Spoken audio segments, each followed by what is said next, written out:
তিনি পরিষেবা পাননি খালি নয়, পুলিশ বাধ্য করেছেন সেই হাসপাতালকে তমন্নার মাকে চিকিৎসা না দিয়ে বাড়ি ফিরিয়ে দিতে।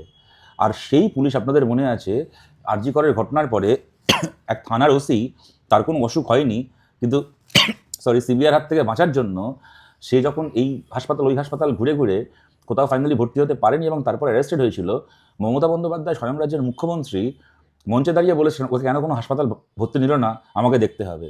অর্থাৎ যার কিছু হয়নি, যে আরজি করের ধর্ষণে খুনে প্রমাণ লোপাট করতে সাহায্য করেছে, তাকে হাসপাতালে ভর্তি নিতে হবে। মমতা ব্যানার্জির দলের চোরগুলো, এই অনুব্রত, পার্থ চ্যাটার্জি, মদন মিত্র, সুদীপ ব্যানার্জি, যে কদিন এরা গ্রেপ্তার থাকবে, হাসপাতালের বিছানাটাকে একেবারে কোঠাবাড়ি বানিয়ে নেবে। এই যে পার্থ চ্যাটার্জি গ্রেপ্তার অবস্থায় গত 1.5 বছর কার্যত বাইপাসের ধারে একটা বিলাসবহুল একটা হাসপাতালে সুট ভাড়া করে থেকেছেন, জেলে থাকতে হয়নি। তখন তো শুনে মনে হচ্ছিল বোধ এই মরে যাবে, তো সেই মরে যাবে, নাকি এত অসুস্থ ছিল অনুব্রত মণ্ডল। সে নাকি এত অসুস্থ যে কখন মরে যাবে জানতেও পারবো না। তারা তো জেল থেকে ছাড়া পাওয়ার পর এখন দিব্যি ঘুরে বেড়াচ্ছে, এখন তো কারোর নিঃশ্বাসের সমস্যা হচ্ছে না, এখন কাউকে হাসপাতালে ভর্তি হতে হচ্ছে না। সুতরাং ওদের যাদের কোনো অসুস্থতা নেই, তারা চুরি করে, তারা জেল খাটবে না বলে তারা হাসপাতালে শুয়ে থাকবে। আর তামান্নার একটা 9 বছরের বাচ্চা মেয়েকে ওইভাবে খুন করলো তৃণমূল, তার মা এতদিন ধরে বিচার চেয়ে একটা সময় গিয়ে তার একটা মানসিক যন্ত্রণায় তিনি আত্মহত্যা করার চেষ্টা করলেন, ঘুমের ওষুধ খেতে গেলেন তার একটা অবসাদ থেকে।